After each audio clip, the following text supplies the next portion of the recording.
I am with Kyoshi Master Dave Kovar. Thank you, sir, for making time in this very crazy couple of weeks for us. Thank you very much. Oh, my pleasure. Happy to be here. Happy to be here. All right, great. So, sir, I'm going to give you a link now that we can share on our pages. I'm going to, good deal. And we still got about a minute before we get started, anyways, and we'll do some intros and get some of your very valuable insight. You've been in the industry for many years, and a lot of people look to you for guidance and advice. And couple of weeks for us. Looking forward to hearing what you have to say. So, sir, I just sent you a link on your Facebook for this live stream if you want to share that. Okay, I see it. Let me just copy and forward. Hold on. Okay, I'm that guy that's all right, copy. Here we go. Let me make it happen. Us old guys, man, that's my excuse. I can always pull out the old card if I have a all right, well, you're doing some live streams. That takes some skill there. Okay, I'm sharing on my page as well. Okay, great. So then let's get started. Hello, everybody. My name is Master Ali Ghafoor, CEO of 2020 Armor, and I am with Kyoshi Master Dave Kovar. You probably know his face. He has been around quite a while in the industry. In addition to being an elite martial artist with black belts in 10 martial art styles, like, sir does not joke around, and if you ever got to see him in shape without a shirt today, you'll make some of us 25-year-olds feel embarrassed. He's a lifelong practitioner, recognized worldwide as an innovator of best practices for martial arts schools in operation, and oversees the operation of 8 Kovar Satori Academy schools that he founded. And he also founded ProMac, Professional Martial Arts College. And Kyoshi Kovar is also the lead instructor of Maya and has published over 100 online businesses and teaching videos for the educational funding company. And so, sir, you have a lot of experience.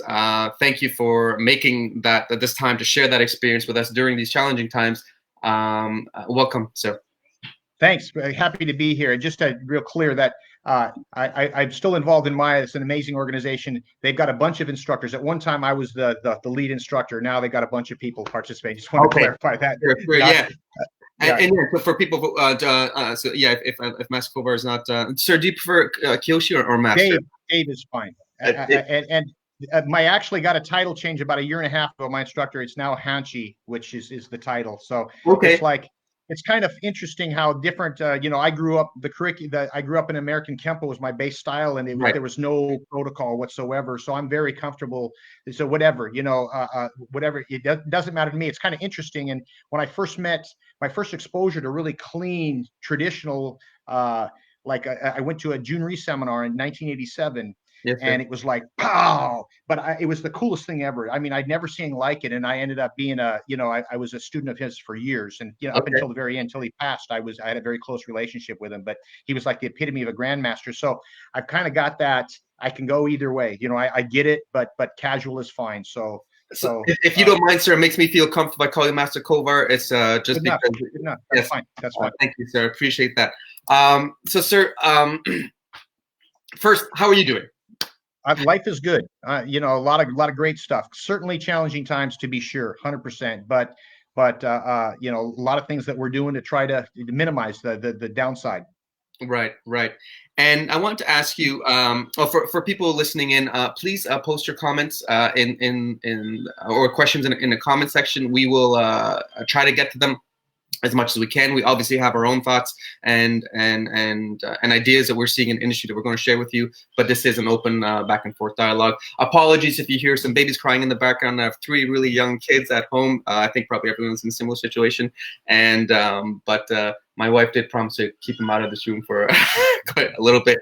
But sir, as I mentioned before, a lot of people, you have a lot of connections with a lot of people look up to you for to advice. What are you seeing as the tone, the mood from your peers and industry today?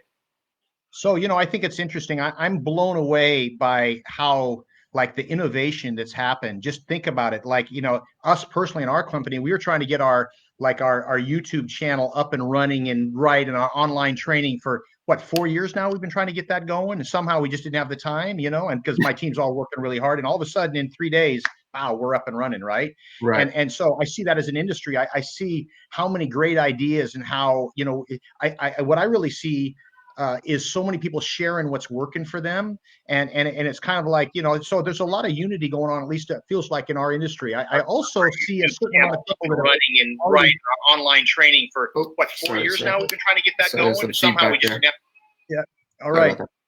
No, it's okay. But there's also a certain number of people that, like, I'm fielding calls as you are. I coach a lot of schools, and we've got a couple hundred clients that we coach, and I'm fielding calls from a lot of people that are like really disillusioned and concerned, and they've kind of already almost given up to a certain degree. And it's like the thing that I really, what we can't control. There's very little we can actually control in the world, right? Okay. But what we can control is our focus, where we put our focus, and what we focus on can really help to adjust the outcome, right? And so I know that right now is a time to. I think the most important thing, if I can transfer it, I got a couple things that I think really people should really be focusing on. Yeah.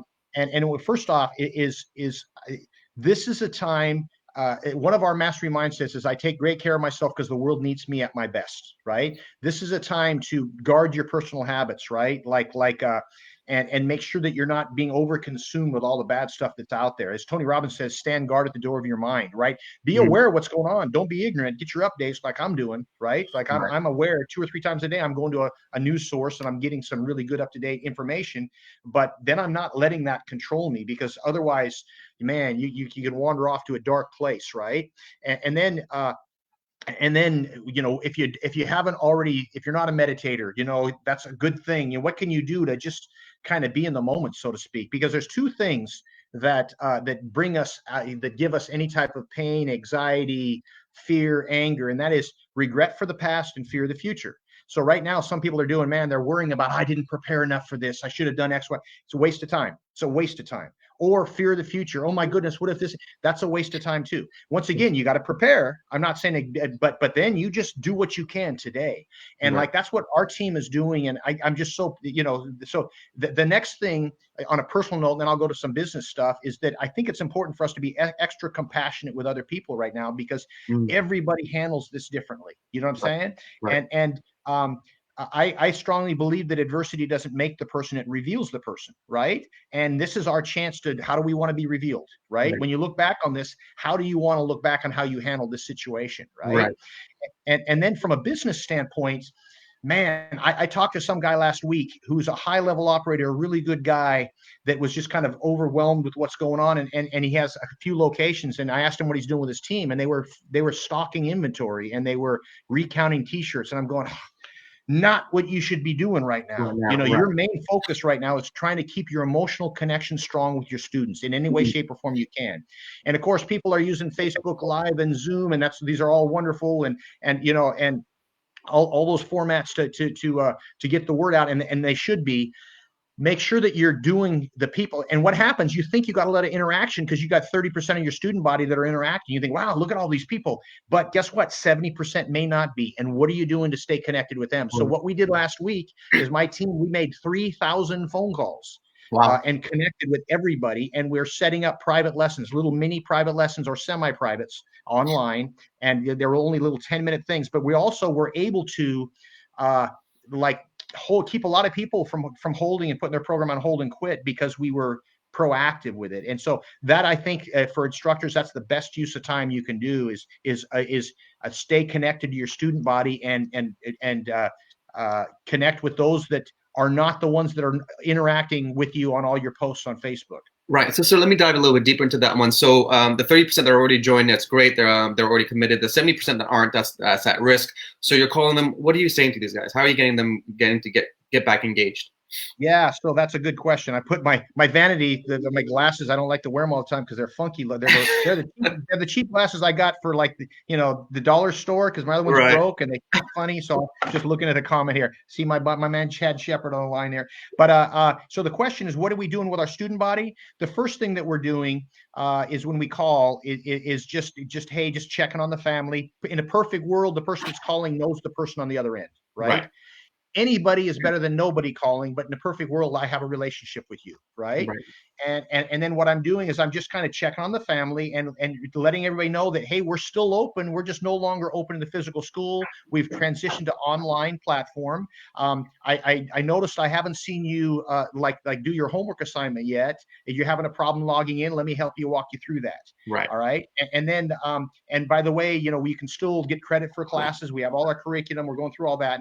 And usually people are so appreciative, and the money of the concept of canceling their membership doesn't even come up. Now it has plenty of times. And the first thing we'll say is, I understand your concern, and we can certainly put your program on hold. Desperate times call for desperate measures. But could I ask you this? Could you perhaps try the online program for a couple of weeks and see how that works? Because I think you're going to be like what you see. It's Right. actually, we've had great feedback. And the last thing I would, the normalcy for your child, he can keep going. He's not going to miss any time in his training. We're still going to be interacting with him. We're doing private lessons with him. So we think we're going to still give you a lot of value. And could you give us a couple weeks and see how it goes before you make that decision? And 9 out of 10 times they're going, oh, okay, sounds great. I'll give it a try. Now we'll see what happens in 2 or 3 weeks if the lockdown happens, how that's going to change. I expect there'll be more fallout. But right now, that's why we are trying to front load as much interaction as possible to keep, once again, that emotional connection. Because remember, logic and emotion are like oil and water. They don't mix. And when I'm emotionally connected, I will support this organization more than if I'm not.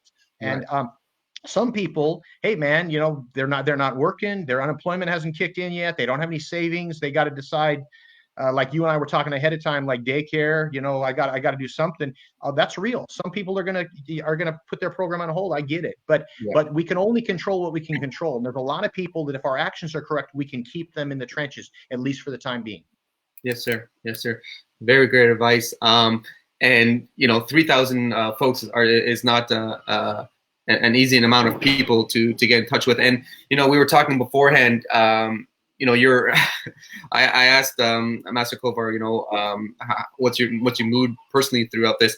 He's like, 99.5% of the day, I'm positive 100%, and even through all this. And but you mentioned all the the challenges that are that you have as well, like 45 staff, and you have some buildings that you own that your tenants might not be paying you there. So like even though you're very positive right now, and you it sounds like you're not stressed. You're still going through a lot of stuff. I probably just as much, if not more, than everybody else. But like you said, that mindset and focusing on what you can control is so key and so important. And that's what your instructors are looking at you for as well, right? So if you're freaking out, they're going to freak out too, right? Yeah. Well, there's a great quote: your problems are bigger, I can see, but mine are happening to me. And what that means is we all have our stuff. It's really not fair to compare your problems with my problems or anybody else. But certainly, yes, if I let my mind wander, and like I was telling you earlier, I'm good 23 and a half hours a day. And about a half hour a day, I'm like, oh man, what's going on, right? But in the bigger scheme of things, I just absolutely know that if I change my focus to what I can do, and nothing feels better than taking massive action towards a worthy goal. That makes you feel good. When you all of a sudden you just wonder, oh my goodness, what's you're friggin', you get into this fear loop that's just gonna take you down some road. What do? Get on the phone, take some action, shoot a video, call a student. Right, and interact, do something. And what that does is that kind of, it gets you moving in the right direction. It's kind of like this. Let's imagine that your goal was to be to go to the North Pole. Now you're way closer than I am to the North Pole, but let's just say, and I lost my map. What do? Do I wander around and go, oh my goodness, I don't have a map? Or I just look where the sun is and I start walking north. At least I'm getting closer, right? In the process, at least I'm getting closer. And that's kind of where it's at. And also, we've all been affected financially. I certainly have, and everybody else has, but we don't know where this is going, and good will come from it. And that's just something I have to affirm. And it's kind of like you think the worst case scenario, and then you think, what can I do to keep that from happening? And you take as much action in that regard. And after that, you do the best you can to let it go once again and enjoy the sunset. I've been enjoying these great walks with my wife that we usually don't have time to do. And you get the idea that, so like, that's a time to take advantage of that as well. Yes, sir. No, that's a very, very good advice. And I really love that analogy. Like, yeah, you lost your map to the North Pole. Just go north, man.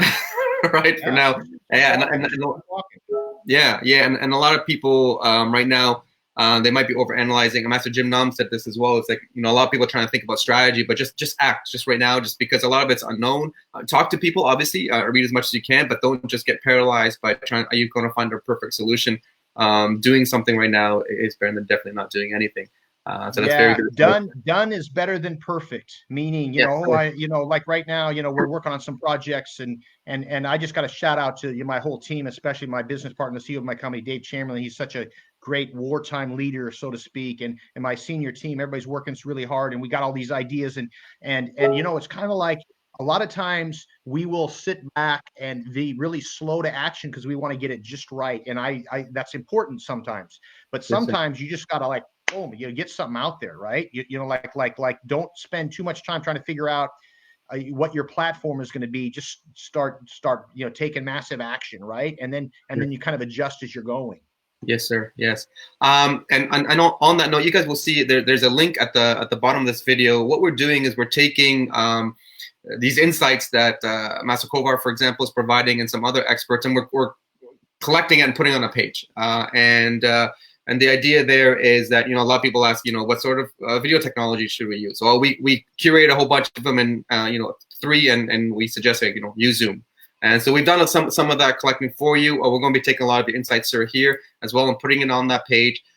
So just as an FYI for folks listening, that's what that link there in the bottom is a resource for you, that what other folks have been doing, like what the online class schedule looks like, what to teach when you're doing an online class. And that sort of stuff. So please don't forget to go to that link. Good stuff, sir. You're dealing things day by day, week by week. Are you thinking 1 month from now, 2 months from now, what you're going to do, or are you just focusing on the present right now? Yeah, well, things like we did, like this, like, for example, who knows how long the shutdown is going to be. My guess is I would agree with you that it's going to probably be June, at the earliest. It may be later. And that means a couple months of online classes. So that's the first thing, is making those the best we can to keep that interaction strong, right?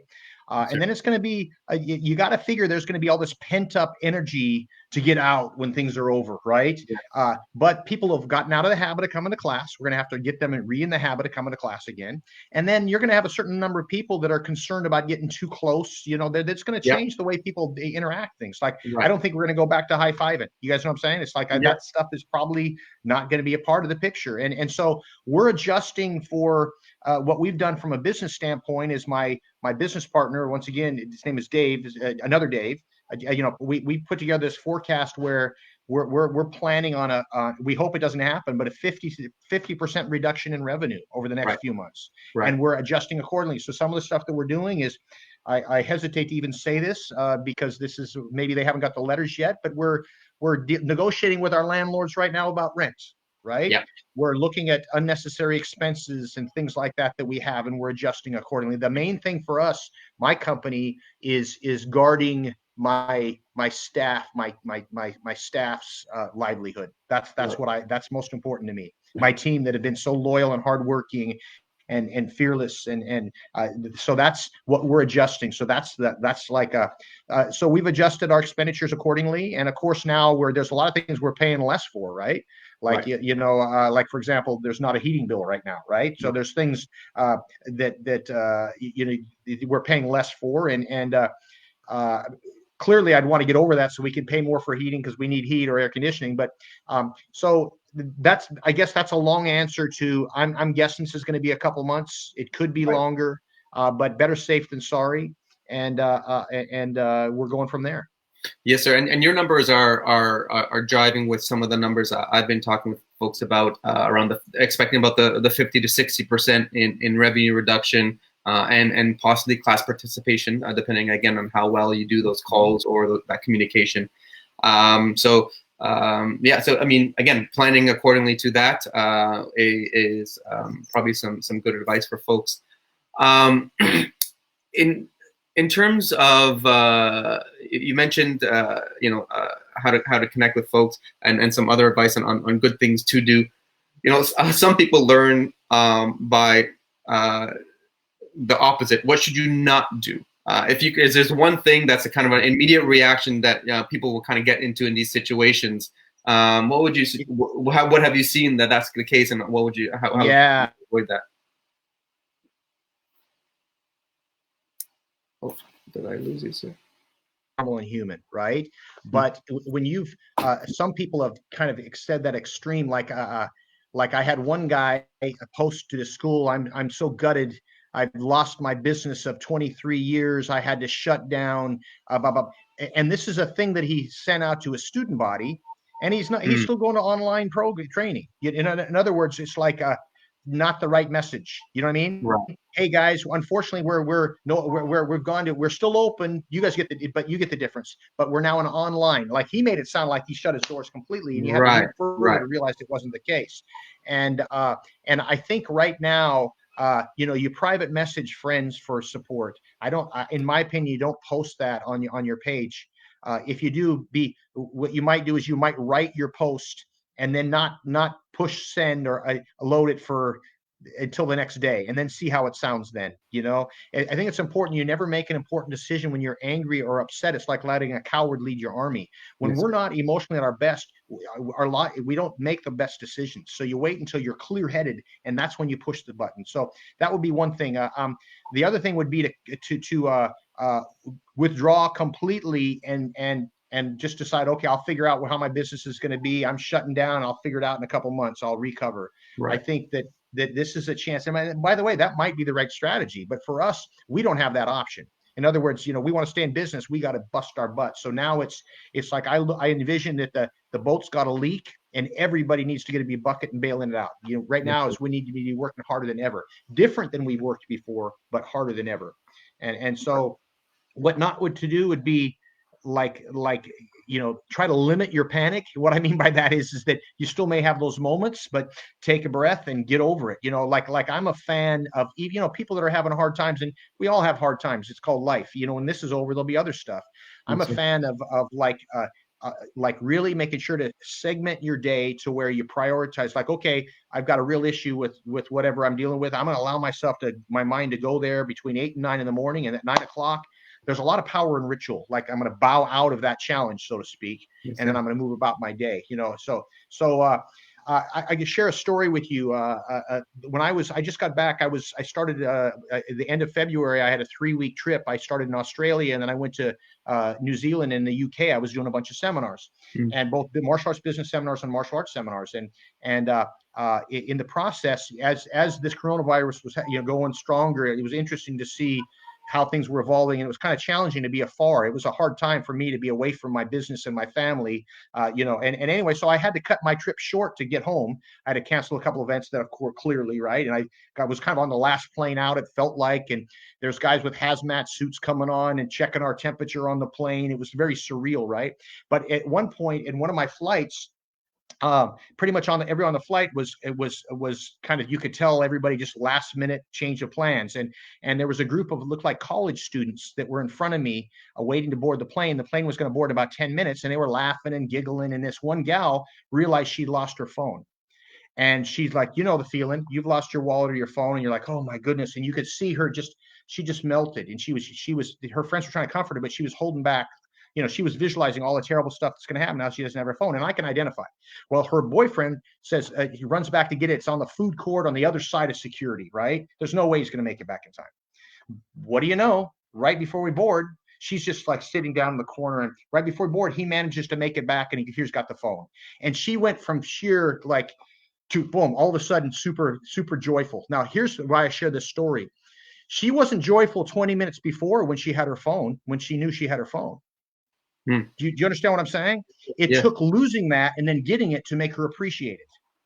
So the analogy in Stoicism, which is like Marcus Aurelius is probably the most famous Stoic meditations. I don't know if you've ever heard of the book or not. Marcus Aurelius was the last like great, good Roman emperor and whatnot. But there's a phrase, amor fati, and amor fati, roughly translated, means love your life or love your fate. And that is that it's kind of having an attitude of gratitude of the things that you have. But so yes, you've lost some stuff, and you can dwell on that, or you can think about all the stuff that you still have that if you lost and you got it back, you'd be super ecstatic. Does that make sense? Yes, sir. So that's something that's something that I do in my head that really helps to kind of get me when I start worrying about what I already lost. I think about what I still have. And then I envision losing it, and I come back to where I'm at, and I still got it. I'm going, hey, life is good. I've got plenty. The refrigerator is full. The sun's going to come out. I've got my health. My kids are healthy, and my wife is healthy. It's like there's so much to be thankful for, and I'd rather choose my focus on there because that makes me better for the people in my circle, and it makes me more proactive and be able to helps me to work hard to make the right decisions in this time. Yes, sir. Yes, sir. Always, I always enjoy conversations. We've had a few one-on-one personal times at various events, and you always amaze me with always new stories. So thank you for sharing this with both with me and everyone watching. My pleasure. And sir, so sometimes my mentors they do this to me, and they're like, "Well, how could you have prepared for this 6 months ago, right?" So I mean, obviously we couldn't prepare for knowing this was going to happen, right? But as a business, how could we have been better prepared as martial artists? Could we have been prepared? I know you mentioned you kind of were starting with online courses.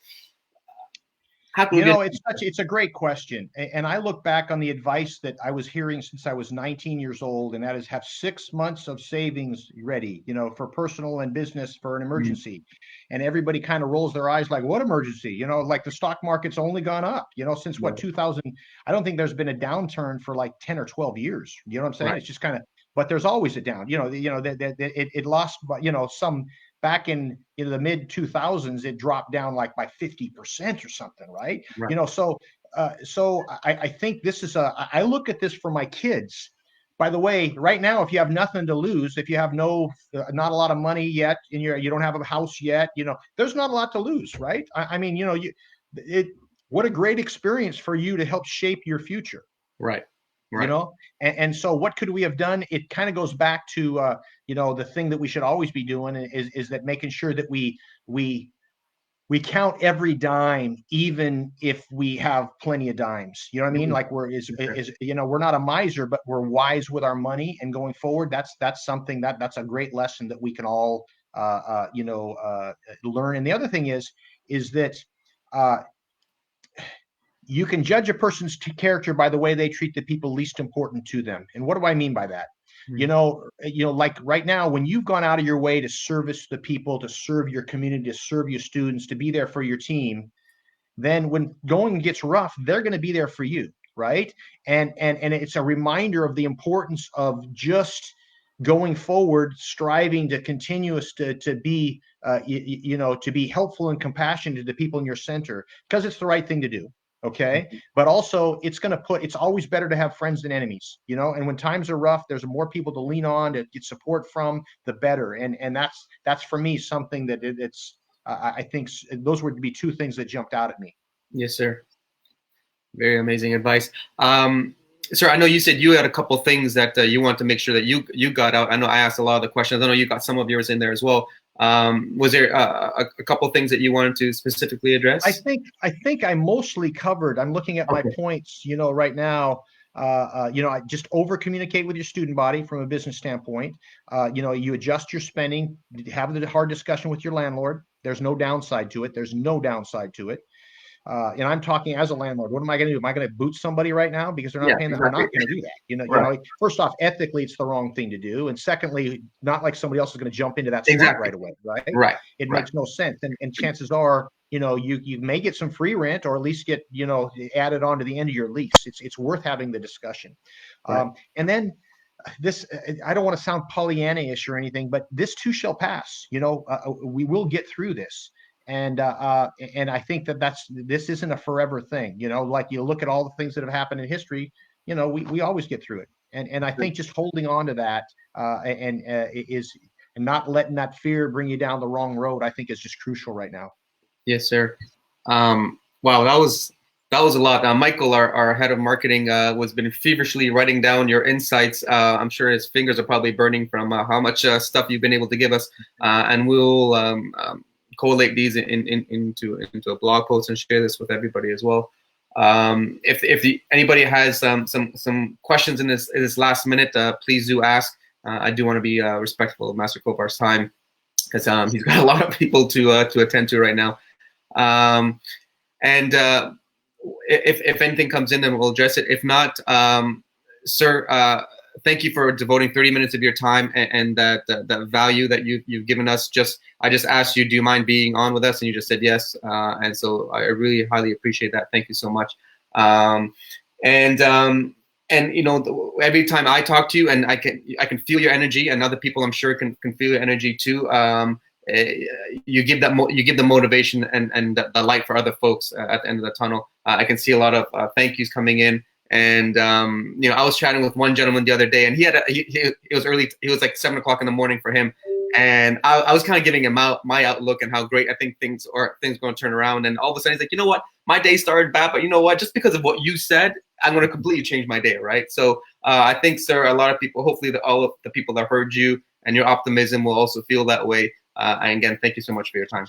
Can I share one more story? Do we have one more story? Please, yes. Okay. Thank you. It's an honor to be here. Happy to help.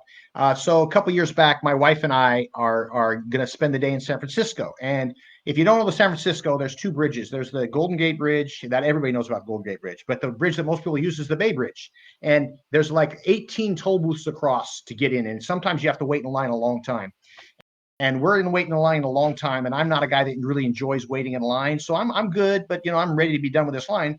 And we get up to the toll booth attendant. I roll down my window, and I'm greeted by this lady that's swaying to some smooth jazz, and she smiles at me. She takes my money, and she says, "You have a great day. It's a beautiful time to be in the city," and she meant it.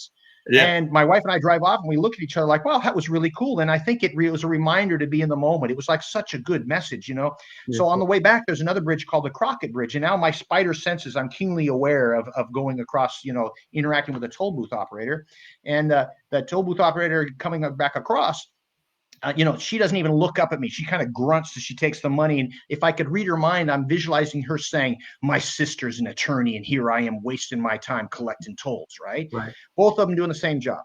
But one is bringing value to what some people might consider a job that doesn't have any value, right? Not only does she feel better, but think about how positive it's affecting everyone else. And it's a reminder of the samurai, the maxim, samurai maxim. It is be like a weed and bloom where planted. And that is, you ever seen a dandelion stuck between two rocks? It doesn't complain about not getting enough sun or not having enough water. It just freaking grows proud, right? It does what it can. And that's kind of like that positive energy that we can give off. You know, I posted something yesterday, just, you know, but fear is contagious, so is courage. And, you know, you can't have courage without fear. If there's no fear, there's no reason to have courage. That's right. And so when you feel that, you take a breath and you step in, you know, because true fearlessness true courage isn't fearlessness, it's overcoming fear. And I think this is a great opportunity for us to really become mentally stronger. Thank you, sir. Always, man, I love all your stories. Thank you so much for, again, sharing them. We'll repost this, sir, and I'll send you a link as well. Stay safe, be healthy, and I'm sure we'll see each other soon. Hopefully at the Super Show, if it's still going on in July, we don't know. But hopefully it'll be on. All right, best to you guys. Okay, thanks for having me on. Take care, sir. Thank you. Bye-bye.